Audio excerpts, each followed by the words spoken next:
अस्सलाम वालेकुम YouTube family, welcome back to फुरस बाय ईमान। कैसे हैं आप सब? आई होप आप सब ठीक ठाक होंगे। अल्हम्दुलिल्लाह मैं भी बिल्कुल ठीक हूँ। आज हम बनाएंगे आलू गोश्त। शोरबे का आप कलर चेक करें कितना रेड है और कितना खूबसूरत है। तो मुकम्मल टिप्स के साथ रेसिपी शेयर करूंगी, रेसिपी को एंड तक जरूर देखिएगा। यहाँ पर 1 कप ऑयल में एक बड़े साइज का प्याज है, उसे सबसे पहले गोल्डन ब्राउन करेंगे। साथ में मैंने 1 किलो मटन लिया है, उसे वॉश कर प्रेशर कुकर लगा दिया है। जितना आपको शोरबा चाहिए उतना उसमें पानी ऐड करें। 4-5 लहसुन के जवे ऐड करें, थोड़ा सा अदरक का टुकड़ा, 1 चाय का चम्मच नमक और 1 चाय का चम्मच सूखा मिर्च, और सबको अच्छी तरह से मिक्स करके कुकर लगा दें और टाइम नोट कर लें। जैसे ही विसल बजना स्टार्ट हो 12 मिनट के बाद आप अपने मटन को चेक कर लें। यहाँ पर प्याजों को आपने गोल्डन ब्राउन करना है, ब्लैक नहीं करना। प्याजों का कलर बहुत मैटर करता है शोरबे के कलर के लिए। तो यहाँ पर आप देख लें, ये वाला कलर जब आपका हो जाए गोल्डन ब्राउन था, सारे प्याजों का लो फ्लेम पर आपने कुक करना है।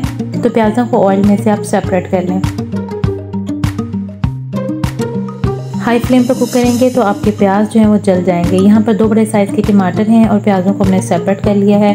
दोनों को हम ब्लेंडर जग में लेंगे, आधा कप पानी लेंगे और इसे ब्लेंड कर लेंगे, एक पेस्ट सा बना लेंगे। यहाँ पर ऑयल में हम 1 खाने का चम्मच लहसुन का पेस्ट ऐड करेंगे और इसे गोल्डन ब्राउन करेंगे। मटन हमारा टर्न हो चुका है, मटन को पानी में से सेपरेट कर लेंगे।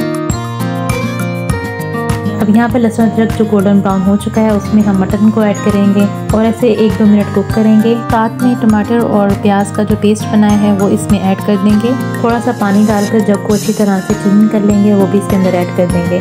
यहाँ पर ऐड करेंगे 1 खाने का चम्मच सूखा मिर्च पाउडर, 1 चाय का चम्मच हल्दी, आधा चाय का चम्मच नमक, यहाँ अपने टेस्ट के अकॉर्डिंग ऐड कर लें। 1 चाय का चम्मच गरम मसाला पाउडर, 1 चाय का चम्मच कौरमा मसाला। बहुत अच्छा फ्लेवर आता है इसे और आपको डिफरेंट मसाले डालने नहीं पड़ते, तो आप इसे ज़रूर ऐड करें।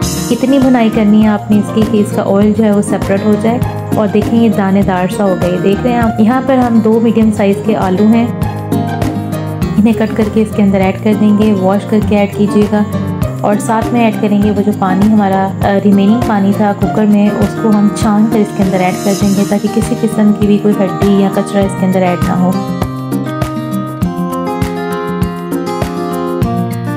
बस इसे अच्छी तरह से मिक्स करें और कवर कर दें और 10 मिनट के लिए कुक करें लो फ्लेम पर।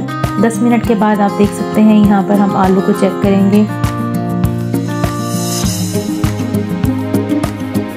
आलू हमारा डन हो चुका है और यहाँ पर जो है वो हमारा शोरबा बिल्कुल रेडी है। हम फ्लेम को ऑफ कर देंगे, थोड़ा सा इसमें गरम मसाला ऐड करेंगे 2 चुटकी के बराबर और इसको अच्छी तरह से मिक्स करके अब आप इसे कवर कर दें। ये बहुत इंपॉर्टेंट स्टेप है, आपने इसे फ़ौरन सर्व नहीं करना। तो ये देखें, जब आप कवर करेंगे तो इसका जो ऑयल है वो ऊपर आ जाएगा और यहाँ पर आप बड़ी बड़ी धनिया इसके अंदर कट करके वॉश करके ऐड कर दें और सर्व करें। ये देखें माशाल्लाह कितना खूबसूरत इसका कलर आया है। चैनल को सब्सक्राइब नहीं किया तो ज़रूर सब्सक्राइब कर लीजिएगा और वीडियो पसंद आई तो ज़रूर लाइक कीजिएगा। इंशाल्लाह न्यू रेसिपी के साथ दोबारा मुलाकात होगी। अल्लाह हाफिज़।